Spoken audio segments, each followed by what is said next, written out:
Detail கூட விடாம எனக்கு ஏ டு Z எல்லாமே ஞாபகம் இருக்கு அப்படின்னா அது கண்டிப்பா ஏதோ ஒரு விதத்துல நடந்தே தீரும் உங்க வாழ்க்கையில. அதுக்கு மாற்று கருத்தே இல்ல. இல்ல எனக்கு இந்த கதையில இவ்வளவு தூரம் பார்த்தேன்ப்பா, இதுக்கப்புறம் மறந்து போச்சு. அடுத்த சீன் கட் பண்ணா நான் எங்க இருந்தோ எந்திரிக்கிறேன்.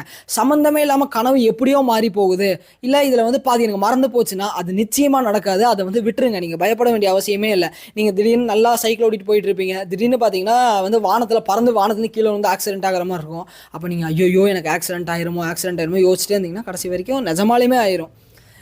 சரிங்களா? அதெல்லாம் உண்மை கிடையாது. ஏன்னா ஒரு ஒரு விஷயத்த உங்களுக்கு இந்த பிரபஞ்சம் அப்படிங்கிற விஷயம் உணர்த்த வருது அப்படின்னா முழுசா உணர்த்தும். அதை உங்க மூளை கம்ப்ளீட்டா கிரகிச்சு உள்ள வச்சுக்கும். ஒரு விஷயத்த கூட மறக்காது. ஓகேங்களா?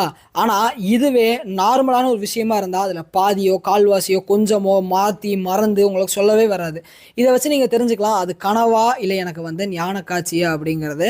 இதை வச்சு கண்டுபிடிச்சுக்கோங்க. இன்னைக்கு இந்த ஒரு தெளிவு நான் உங்களுக்கு கொடுத்துருக்கேன். அதனால போயிட்டு இந்த லா ஆஃப் அட்ராக்ஷன்